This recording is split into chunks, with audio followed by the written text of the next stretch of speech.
আজকেই দেশ ছেড়ে চলে যাচ্ছেন সমন্বয়ক সার্জিস এবং হাসনাত। এইদিকে ডক্টর ইউনূস পদত্যাগ করেছেন, শেখ হাসিনাকে দেশে আনতেছেন সেনাপ্রধান। বিস্তারিত রয়েছে ভিডিওতে, আপনারা দেখতে থাকুন। আমার এই নিউজটি দেখে অনেকে অনেক খুশি হয়েছেন, বাট এতটা খুশি হওয়ার কারণ নেই। ঘটনা কিন্তু সত্য, আমি আউলাঝোলা থাম্বনেল বা টাইটেল ক্যাপশন ক্রিয়েট করে নাই। বাংলাদেশ ছেড়ে দিতে পারে হাসনাত আব্দুল্লাহ, সার্জিস সহ আমাদের উপদেষ্টাদের অনেকেই। ধাপে ধাপে কর্মসূচির কথা ভাবছে আওয়ামী লীগ, অর্থাৎ আওয়ামী লীগ আবার মাঠে নামবে ধীরে ধীরে। কিভাবে নামবে সেই বিষয়টি তারা ভাবছে, ছোট ছোট কর্মসূচি দিয়ে নামবে নাকি। আমার এই নিউজটি দেখে অনেকে অনেক খুশি হয়েছেন, বাট এতটা খুশি হওয়ার কারণ নেই। ঘটনা কিন্তু সত্য, আমি আউলাঝোলা থাম্বনেল বা টাইটেল ক্যাপশন ক্রিয়েট করে নাই। বাংলাদেশ ছেড়ে দিতে পারে হাসনাত আব্দুল্লাহ, সার্জিস সহ আমাদের উপদেষ্টাদের অনেকেই। এখন কেন? যদি ভিন্ন একটা ঘটনা এই দেশে ঘটা যায়, ঘটনাটা কোনটা? আপনারা জানেন যে এই মুহূর্তে আমাদের সমন্বয়করা যারা আছেন তারা জুলাই যেই ঘোষণাপত্র, এটা নিয়ে গতকালকে একটা সর্বদলীয় বৈঠক হয়েছে। প্রত্যেকটা রাজনৈতিক দল তারা তাদের মতো মত দিয়েছে। তো ফাইনালি সিদ্ধান্ত এটা যে তাড়াহুড়া না, আস্তে ধীরে সবার যে মতগুলো, রাজনৈতিক দলগুলোর যে বক্তব্য আছে সব কিছুকে যাচাই বাছাই করে সমন্বিতভাবে একটা জুলাই ঘোষণাপত্র সরকার ঘোষণা করবে। তবে নির্দিষ্ট কোনো তারিখ ঘোষণা করা হয়নি। এখন এই জুলাই ঘোষণাপত্রে যারা এখানে বিভিন্ন ধরনের ফরমাইশ দিয়েছেন, মানে যেই ঘোষণাপ্রাপ্য খসড়া একটা পত্র আসছে, তো এখানে বা ছাত্রদের প্রধান দাবি হচ্ছে যে বাংলাদেশে আওয়ামী লীগের রাজনীতি নিষিদ্ধ করতে হবে। কিন্তু বর্তমান সরকার তারা কতদূর কি করতে পারবে, আইন কতদূর কি করতে পারবে? আইনের মাধ্যমে যারা অপরাধী আছেন তাদের রাজনীতি বন্ধ হইতে পারে, তাদের যাবজ্জীবন সাজা হইতে পারে, কিন্তু দল হিসাবে টোটালি আওয়ামী লীগকে ব্যান করা এটা আসলে ওইভাবে সম্ভব হবে না। আর করলেও এটা থাকবে না। জামাতে পারছে, পারে নাই। এখন কেন এতগুলা কথা বলতেছি? হাসনাত আব্দুল্লাহ বলছে দেশে হয়তো আওয়ামী লীগ থাকবে অথবা আমরা থাকব। আপনি বুঝছেন? দুইটা না, একটা অপশন থাকতে হবে। যদি বাংলাদেশের সমন্বয়করা থাকে তাহলে এই দেশে আওয়ামী লীগ থাকতে পারবে না, আর যদি আওয়ামী লীগ থাকে তাহলে সমন্বয়করা থাকবে না, বিদেশে চলে যাবে। তো এই ধরনের বক্তব্য যদি এটা ধরেন জবান হইয়া থাকে, যে জবান দিলাম, কথা দিলাম, তো তাহলে কিন্তু সমন্বয়কদের বাংলাদেশ ছেড়ে চলে যেতে হবে। বলে ভাই আপনি কেমনে জানেন আওয়ামী লীগ তো নিষিদ্ধ হইতে পারে? নও। অন্তর্বর্তী সরকার যেটা করতে পারে, পারসেপশন থেকে আমরা যতটুকু বুঝি, আওয়ামী লীগের যারা অপরাধী আছেন, যাদের বিরুদ্ধে মামলা হয়েছে বা তাদের বিরুদ্ধে প্রসিকিউশন হইতে পারে, তারা রাজনীতি থেকে বিতাড়িত হইতে পারে। কিন্তু আওয়ামী লীগ তো আর শেখ পরিবার থেকে, যদি আমাদের বাংলাদেশ আওয়ামী লীগ বা বিএনপি এটা পরিবারতান্ত্রিক রাজনীতি আছে, কিন্তু কিন্তু ধরেন তাদের বাহিরে কি আওয়ামী লীগ থাকবে না এরকম কোনো বক্তব্য আছে? না। অ্যাজ এ পলিটিক্যাল দল, গণতান্ত্রিক রাষ্ট্রে গণতান্ত্রিক পার্টি হিসাবে আওয়ামী লীগের থাকার সুযোগ আছে। আওয়ামী লীগকে নিষিদ্ধ করা হবে না। কারণ আমরা ডক্টর মোহাম্মদ ইউনূসের যেই শক্তিশালী প্রধান, যেই আরেকজন উপদেষ্টা ডক্টর আসিফ নজরুল বলেন, আমাদের অ্যাটর্নি জেনারেল বলেন, আপনি বিএনপির অবস্থান বলেন, জামাতের অবস্থান বলেন, আওয়ামী লীগকে চিরতরে রাজনীতি থেকে নিষিদ্ধ করে দেওয়া, এইটার পক্ষে কিন্তু কেউই অবস্থান নিচ্ছে না এবং কি নেবেও না। জেনারেল শাখাওয়াত সাহেব, শাখা জেনারেল কিনা জানা ভুলে গেছি নামটা, তো তিনিও কিন্তু একটা বক্তব্য দেওয়ার পর তার স্বরাষ্ট্র উপদেষ্টার পদটা হারাইছেন। সো এখানে সার্কামস্টেন্সেস যেগুলো আসছে, সেখান থেকে আওয়ামী লীগের অনেক নেতা, শেখ হাসিনার বিচার হইতে পারে, শামীম ওসমানের বিচার হইতে পারে, তাদের অনেক কিছু হইতে পারে, বাট টোটালি আওয়ামী লীগকে রাজনীতি থেকে বিমুক্ত করা বা মানে নিষিদ্ধ করে দেওয়া, এইটা আসলে আমার মনে হয় না যে এত সহজে হবে। তো কেন্দ্রীয় আহ্বায়ক হাসনাত বলছিলেন এই বাংলাদেশ হয় আওয়ামী লীগ থাকবে, না হয় আমরা থাকবো। যদি তারা বলতো যে শেখ হাসিনা থাকবে, না হয় আমরা থাকবো, তাও আমরা বুঝতাম যে অমুক অমুক নেতারা থাকবে, বা সর্বশেষ সরকারে যারা এমপি হয়েছিলেন, গুরুত্বপূর্ণ দায়িত্ব পদে যারা বৈশা এখানে অন্যায় অপরাধ করছেন, এরকম কিন্তু বলা নাই। বলছে আওয়ামী লীগ। তো আওয়ামী লীগ তো কয়েকজন মানুষ না, এটা একটা দল। এদেশে এখনও আপনি ধরেন যতই মনে মনে ঘৃণা আওয়ামী লীগের প্রতি, তারপর আপনি দেখবেন যে এই মুহূর্তে আওয়ামী লীগের নিরঙ্কুশ একটা জনসমর্থন আপনি 30-40% পাবেন। 30-40। এরা প্রকাশ্যে নাই, সামনে এসে কথা বলবে না, কারণ পরিস্থিতিটা তাদের জন্য এখন জামাতের মতন হয়ে গেছে। একসময় মনে হয়েছে দেশে জামাত নাই, কিন্তু আসলে কি তাই? প্রতিদিন জামাত বৃদ্ধি পাইছে। তারা মেটিকুলাস প্ল্যান করছে রাজনীতিতে কিভাবে কামব্যাক করা যায়, তাই না? তো এটা আসলে অসম্ভব। এমনকি এখানে আরেকটা ওয়ার্নিং দেওয়া হয়েছে মোটামুটি বিএনপিকে, যে যারা ভোটের জন্য আওয়ামী লীগকে পুনর্বাসিত করতে চান তারা জাতীয় স্বার্থের সঙ্গে বেইমানি করছেন। তো গতকালকে কুমিল্লার দেবিদ্বার উপজেলার আলিয়া মাদ্রাসা এবং কওমি মাদ্রাসার আলেম ওলামাদের সঙ্গে মতবিনিময় সভায় প্রধান অতিথির বক্তব্যে এসব কথা বলেছেন হাসনাত। তো হাসনাত কি কোনো আলেম? এই যে বাংলাদেশে একটা ট্রেন্ড আছে, সেখানে একটা আলেম ওলামাদের মত বিনিময় সবার প্রধান অতিথি হাসনাত আবদুল্লাহ হয়ে যায়। এই জিনিসগুলো থেকে আমাদেরকে একটু বের হইতে হবে। এখানে একজন বুজুর্গানে ব্যক্তিত্বের দরকার ছিল কোথাও না কোথাও। ছাত্রদের যে কোনো প্রোগ্রামে হাসনাত একটা প্রধান পদ পাইতে পারে। তা আমাদের অনেক কিছু আছে, আমরা এগুলার মধ্যেই ওই যে নেতা খারাপ হয় না, কর্মীরা নেতাদেরকে আস্তে আস্তে চাটতে বেশি বড় করে ফেলি, পরে নেতারা একসময় নিজেদেরকে ফেরাউন টাইপ ভাবা শুরু করে। এটা বাংলাদেশের কিন্তু ট্রেন্ড। যাই হোক, এখন হাসনাতের এই বক্তব্যকে আমরা যদি অ্যানালাইসিস করি, তারা কিন্তু আওয়ামী লীগকে নিষিদ্ধের জন্য একটা রিট করছিল, সার্জিস এবং হাসনাতরাই তো। তো ওই সময় রিটটা থেকে কেন সরে আসলো 24 ঘন্টার ব্যবধানে? সমালোচিত হয়েছিল। আওয়ামী লীগকে যদি নিষিদ্ধ করতে হয়, তোমরা এই যে রিটটা করছিল, ওয়াই? সেখান থেকে তোমরা সরে আসলা কেন? তাহলে আওয়ামী লীগের গলায় ঘণ্টাটা বাঁধার জন্য এই দায়িত্বটা আসলে কে নিবে? মানে কি বলা হয় যে থাকে না, ওই যে একটা গল্প ছিল যে বিড়াল প্রতিদিন ইঁদুর খাইয়া ফেলে, তো অনেক ইঁদুর মিল্লা সিদ্ধান্ত নিয়েছে বিড়াল যখন আসে গলায় একটা ঘন্টা বাঁধতে দিলেই সমাধান, আমরা টের পাইয়া যাবো। ফাইনাল কোর্ট সিদ্ধান্ত, কিন্তু গলায় ঘন্টাটা বাঁধবে কে? এক জামাতরে নিষিদ্ধ করতে আওয়ামী লীগ কত বছর লাগাইছে? শুধুমাত্র লাস্টে সরকার পতন হইয়া যাবে যখন আগ মুহূর্তে মাথা গরম হয়ে কাজটা করছে, কিন্তু এত বছর করে নাই, বুঝতে হবে। তো আওয়ামী লীগকে নিষিদ্ধ করার জন্য এই সিদ্ধান্ত প্রসিকিউশন থেকে দল হিসেবে আওয়ামী লীগকে নিষিদ্ধ করবে, এটা আমার মনে হয় না, আর এটা কখনো সম্ভবও না। কারণ আওয়ামী লীগ মানেই যে সব অপরাধী তাও তো নয়, দেশে অনেক মানুষ আছে ভালো, আওয়ামী লীগের রাজনীতি করছে, অপরাধী না। তো সেই ক্ষেত্রে তারা কোথায় যাবে? আবার আপনি একটা দলকে বিলুপ্ত করে দিবেন, এই 30 to 40% জনগণ যারা আওয়ামী লীগকে অন্যায় করুক আর ন্যায় করুক এরা ভালোবাসে। 5% সচেতন কর্মী এই দেশে সব দলের আছে, বাট 95% কর্মী হচ্ছে আন্ধা, দলকানা। বিএনপি বলেন, জামাত বলেন, আওয়ামী লীগ বলেন, সেম। এটা মানতে আমরা নারাজ। এটা আমাদের একটা বাই ট্রেন্ড বা ডিএনএতে এই জিনিসগুলো কানেক্টেড আছে।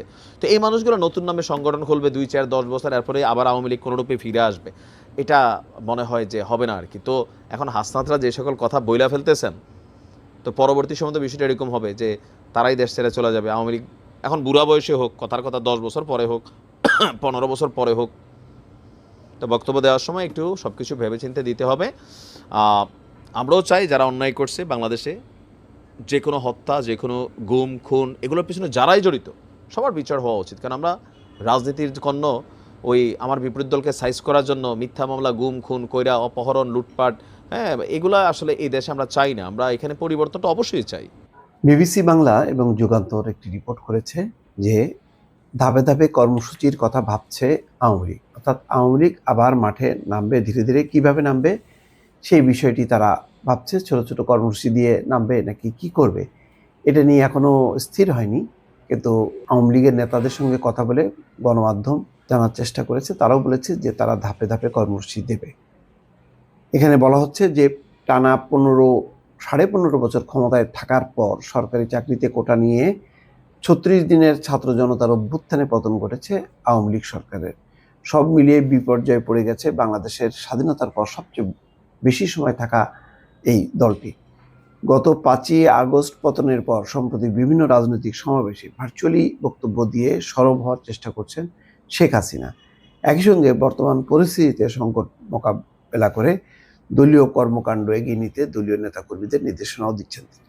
সম্প্রতি একটা ঢাকা পোস্ট অডিও ফাঁস করেছে শেখ হাসিনা। সেখানে বলেছেন যে তিনি যদি 5ই আগস্ট আর অল্প সময়, মানে আধা ঘন্টার যদি সময় তিনি অতিবাহিত করতেন বাংলাদেশে, তাহলে তাকে মেরে ফেলার চক্রান্ত সফল হতো। অর্থাৎ তাকে একটা হত্যার চক্রান্ত বা ষড়যন্ত্র হয়েছে এটা বলার চেষ্টা করছেন। কিন্তু এটা যে ছাত্র জনতার অভ্যুত্থান, ধাওয়া খেয়ে যে তিনি পালিয়েছেন এই কথা তিনি বলছেন না। বলছেন যে সেই 15ই আগস্টের মতন বা 21শে আগস্টের মতন তাকে মারার যে চক্রান্ত, সেই চক্রান্তের মতন তার বাবাকে যেভাবে মারা হয়েছে, 21শে আগস্টে যেভাবে চেষ্টা করা হয়েছিল, 5ই আগস্ট নাকি একইভাবে তাকে হত্যার ষড়যন্ত্র করা হয়েছিল। তিনি অল্পের জন্য বেঁচে গেছেন। হাসিনার পতনের পর থেকে আওয়ামী লীগের শীর্ষ থেকে শুরু করে তৃণমূলের নেতাকর্মীরা এক অর্থে উধাও হয়ে গেছে। এ যেন আকাশ থেকে মাটিতে পতন। অনেকেই সীমান্ত পাড়ি দিয়ে ভারতে অবস্থান করছেন, অনেকে সীমান্ত পাড়ি দিতে যে বর্ডারে ধরা পড়েছেন, কেউ কেউ আবার প্রাণ হারিয়েছেন। এই অবস্থায় আওয়ামী লীগের ভবিষ্যৎ নিয়ে নানামুখী কথা হচ্ছে। ঘুরে দাঁড়ানোর পথ খুঁজছে কি দলটি? দলের যুগ্ম সাধারণ সম্পাদক বাহাউদ্দিন নাসিম বলেছেন, অচিরেই দলের পক্ষ থেকে কর্মসূচি দেওয়া হবে। ধাপে ধাপে কর্মসূচিতে হরতালের কথাও চিন্তা ভাবনা করা হচ্ছে। কিন্তু তৃণমূল সংগঠনের যে দুর্বল অবস্থা, সেখানে দলকে চাঙ্গা করা চ্যালেঞ্জ হবে বলে অনেকে মনে করেন। রাজনৈতিক বিশ্লেষক জুবাইদা নাসরিন বলছেন, গণঅভ্যুত্থানে পতন হওয়ার পর আওয়ামী লীগ দল হিসেবে জনগণের মুখোমুখি কিভাবে হবে সেটা হচ্ছে দলটির জন্য সবচেয়ে বড় চ্যালেঞ্জ। তিনি বলেন, চ্যালেঞ্জ হচ্ছে আওয়ামী লীগ জনগণের সামনে কিভাবে আবার দাঁড়াবে, মানে কি কৌশল নিয়ে দাঁড়াবে, কি বার্তা নিয়ে দাঁড়াবে, কি উদ্দেশ্য নিয়ে দাঁড়াবে, কি কর্মসূচি নিয়ে দাঁড়াবে। আবার জনগণের সামনে আসলেও জনগণ তাদের বার্তাকে কিভাবে নেবে এখনো অনিশ্চিত। নেতারা প্রকাশ্যেই বলছেন কর্মীরা কিভাবে সামনে আসবে। এখন এই যে তত্ত্বাবধায়ক সরকার প্রবর্তন, তার অধীনে নির্বাচন, এই নির্বাচনের কি বিরোধিতা করবে এই পদ্ধতির? বরং দলীয় সরকারের অধীনে কি ন্যাক্কারজনক জালিয়াতির নির্বাচন হয় এটা জনগণ জানে, আওয়ামী লীগের নেতাকর্মীরাও জানে। এখন যে নতুন যে নির্বাচন, যেটা এখন গণঅভ্যুত্থানের পর এমন হইতে পারতো যে তারা বলতে পারতো যে আওয়ামী লীগ তো নেই, এখন আমরা আমাদের মতো করে নির্বাচন করবো না, তা তো বলেনি। তারা সেই তত্ত্বাবধায়ক সরকার ব্যবস্থা প্রবর্তন করছে, তার অধীনেই নির্বাচন। এই কাঠামোর কি বিরোধিতা করবে আওয়ামী লীগ? সেই নৈতিক অবস্থান কি আছে তাদের? হাসিনার দেশ ছেড়ে পালানোর পর ধাপে ধাপে তাকে নেতাকর্মীদের সঙ্গে যোগাযোগ স্থাপন করে প্রকাশ্যে আসতে দেখা গেছে। যদিও প্রকাশ্যে আসা বলতে ফোনালাপ এবং বিবৃতির মাধ্যমেই বক্তব্য সীমিত। প্রথমবারের মতো শেখ হাসিনা ফোনালাপের মাধ্যমে নেতাকর্মীদের সামনে আসেন আওয়ামী লীগ সরকার পতনের 1 সপ্তাহ পর 12ই আগস্ট। সে সময় একটি জেলার আওয়ামী লীগ নেতাদের সঙ্গে তার কথোপকথন সামাজিক যোগাযোগ মাধ্যমে ছড়িয়ে পড়ে। এরপর মাসখানেক ধরে শেখ হাসিনা কথা বলেছেন মূলত বিভিন্ন এলাকার তৃণমূলের অপরিচিত নেতাদের সঙ্গে। এসব ফোন আলাপের পর প্রকাশ পেয়েছে সামাজিক যোগাযোগ মাধ্যম। তবে তৃতীয় ধাপে এসে তাকে প্রথমবারের মতো কথা বলতে দেখা যায় দলীয় কোনো ফোরামে, যেটা শুরু হয় গত সেপ্টেম্বর মাসে। মূলত প্রবাসী আওয়ামী লীগের বৈঠকে ভার্চুয়ালি যোগ দেন তিনি। যুক্তরাজ্য, যুক্তরাষ্ট্র সহ কয়েকটি দেশের প্রবাসী আওয়ামী লীগ নেতাদের বৈঠকে টেলিফোনে বিভিন্ন বিষয় নিয়ে কথা বলেন। সর্বশেষ এখন দলের দেশে এবং বাইরে অবস্থানরত সব স্তরের নেতা কর্মীদের সঙ্গে ভার্চুয়ালি কথা বলছেন তিনি। এই বৈঠকের উদ্দেশ্য দলকে সাংগঠনিকভাবে সক্রিয় করা। কিন্তু দেশের ভিতরে যেখানে দলের কোনো নেতাকে প্রকাশ্যে দেখা যাচ্ছে না, সেখানে দল কিভাবে সংগঠিত হবে সেটাই প্রশ্ন। এখন বাইরে তারা সংগঠিত হচ্ছে, অনেকে ইউটিউবে সক্রিয় হচ্ছে তাদের পক্ষে। এই হচ্ছে আপাতত অবস্থান। জানতে চাইলে আওয়ামী লীগের যুগ্ম সাধারণ সম্পাদক বাহাউদ্দিন নাসিম বলছেন, নেতার আত্মগোপনে থাকলেও সেটা দলের কার্যক্রমের বাধার কারণ হবে না। কিন্তু নেতাদের অনেকের বিরুদ্ধে এখন তৃণমূল ক্ষোভ, তখন সেটা নিয়ে কী ভাবছে, এমন প্রশ্নে দল পরিবর্তনের কথা বলছেন তিনি বলেন, আমাদের ভেতরে যারা খারাপ আছে, গণধিকৃত যাদের দেশের জন্য কাজ করার যোগ্যতা নেই, তাদেরকে তো স্বাভাবিকভাবেই বাদ দিয়ে আওয়ামী লীগকে শক্তিশালী করতে হবে। যেখানে আওয়ামী লীগের ত্রুটি বিচ্যুতি আছে সেগুলো আলোচনা করে দলীয়ভাবে সিদ্ধান্ত নিয়েই দলীয় সভানেত্রীর নেতৃত্বে আমরা সংযোজন করব, প্রয়োজনে বিয়োজন করা হবে। বাহাউদ্দিন নাসিম বলেন, উপজেলা তৃণমূল নেতাদের সঙ্গে ইতিমধ্যেই দলীয় সভানেত্রী শেখ হাসিনার যোগাযোগ হয়েছে, কথা হয়েছে, নির্দেশনা দিয়েছেন। কর্মসূচি কী হবে? বাহাউদ্দিন নাসিম বলেন, দলের কর্মীরা কর্মসূচি চায়, তবে কী কর্মসূচি আসবে সেটা স্পষ্ট না করলেও তিনি জানিয়েছেন হরতাল, অবরোধের মতন কর্মসূচির কথাও আলোচনা হয়েছে দলীয় ফোরামে।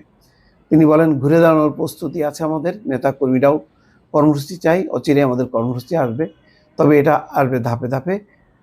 এভাবে শেষ পর্যন্ত হরতালের কর্মসূচিতেও যাওয়ার চিন্তাভাবনা আছে আমাদের। বিবিসির কোট করে যুগান্তর এটা প্রকাশ করে। কিন্তু কি মানে কর্মসূচি দেবে, কি বলবে তারা? দলের নির্যাতনের বিচার, এইগুলি। কিন্তু দেশের গণতন্ত্র, নির্বাচন, সেইগুলির ব্যাপারে তাদের কি বক্তব্য থাকবে?